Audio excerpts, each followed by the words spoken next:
Money మియాపూర్లో ఉంటాము. చాయ్ అమ్ముకొని బతుకుతాం సార్. సామాన్ కోసం వచ్చినాము. బస్సులు ఫ్రీగా వేసిండు, మోతేవారికి వేసిండా. ఇప్పుడు అసలు టైంకి ఆపనే ఆపాడు. బస్సులు వేయకపోని ఉండే, వేసిండా, వేసి టైంకి బస్సు ఆపాడు. ఆపకుండా దంచుకొని వెళ్ళిపోతుర్రు.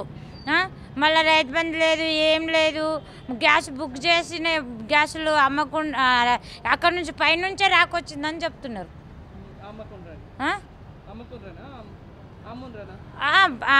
అక్కడికి అదేంది గ్యాస్ బుడ్లదే బంద్ ఉంది, షాప్ బంద్ ఉంది. ధర్నా చేస్తున్నాం, అది చేస్తున్నాం, ఇది చేస్తున్నాం అని చెప్తున్నాడు. 500 లేదు, మేము ఏంది బుక్ చేసుకున్నది లేదు, ఇంకా బుక్ చేసుకున్నదే లేదు, ఇంకా అది పోంగా ఇక్కడ నమ్మవా కట్టెల మీద చేసుకుంటున్నాం. మొన్న కంప్లైంట్ ఇచ్చేస్తా అది దాన్ని అంటే కూడా పైనుంచే లేదమ్మా, మేమేం చేయాలి, పైనుంచే ఇది ఉందని చెప్తుండు. గ్యాస్ బుక్ చేసుకున్నదే లేదు, ఇంకా 500 ఎక్కడిది.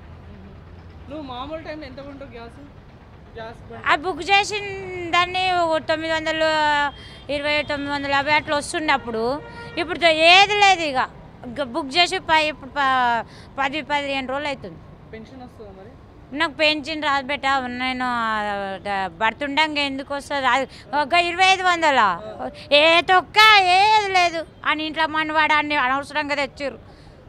నిజం, నేను ఏడైనా మాట్లాడతా. అనవసరంగా తెచ్చారు. పాపం మా ఊళ్ళో నా వేజ్ అమ్మాయికి భర్త చనిపోయిండు. ఆయన ఉండగా నన్ను 5 లక్షలు వేసిండు ఆడపిల్లలకు, అదే పిల్లలకు. కానీ ఇప్పుడు ₹1 కూడా లేక ఇల్లు కొట్టుకుంటారు.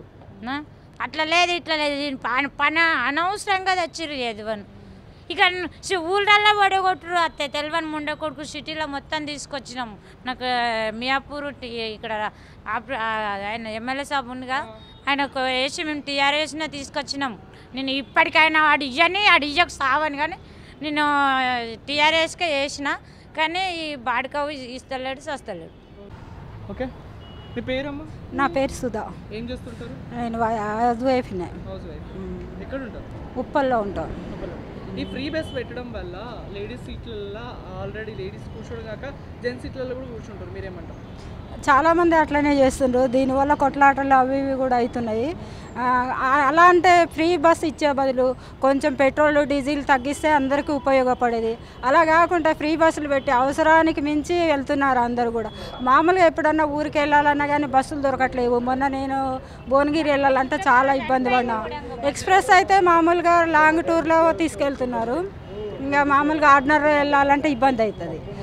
అదే బస్సు మనం పైసలు పెట్టుకొని పోయినాం అనుకో, మనం ఇష్టం ఉన్న చోటుకి ఇష్టం ఉన్నప్పుడు వెళ్ళొచ్చు. అలా కాకుండా ఇప్పుడు ఏమవుతుందంటే అందరూ వెళ్తున్నారు కాబట్టి చాలా ఇబ్బంది అవుతుంది. మహిళలకు కూడా ఇబ్బంది అవుతుంది. కాలేజీ పిల్లలకి, మామూలుగా ఉద్యోగస్తులకు అందరికీ చాలా ఇబ్బంది అవుతుంది అన్నట్టు. ఫ్రీ బస్సులు తీసేసి మామూలుగా డీజిల్ రేటు తగ్గించమని, లేకపోతే హాఫ్ టికెట్ రేటు తగ్గించండి.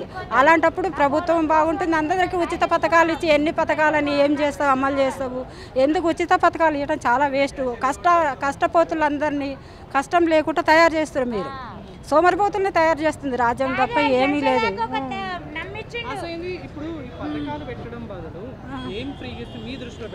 ఫ్రీగా ఏమి ఇవ్వాలి? అందరికీ జాబులు చూపించమనండి. జాబులు చూపిస్తే వాళ్ళు చేసుకొని బతుకుతారు కదా.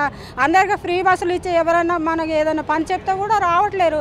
మాకేంది, మాకు పెన్షన్ వస్తుంది, మాకు బియ్యం వస్తున్నాయి, మాకు అవి వస్తున్నాయి, ఇవి వస్తున్నాయి, మేము ఈజీగా బతకలేస్తున్నాం అన్న ఫీలింగ్ చాలా మందిలో ఉంది. అలాంటప్పుడు అందరికీ ఒక వృత్తి కల్పిస్తే వాళ్ళంతటా వాళ్ళు మంచిగా బతుకుతారు కదా. ఫ్రీ ఇండ్లు అంటాడు, ఫ్రీ వైద్యం అంటాడు. వైద్యం ఇవ్వండి, చదువు ఇవ్వండి ఫ్రీగా, కానీ ఇట్లాంటి బస్సులు ఇలాంటివి అందరికి ఇవ్వద్దు. Thank you.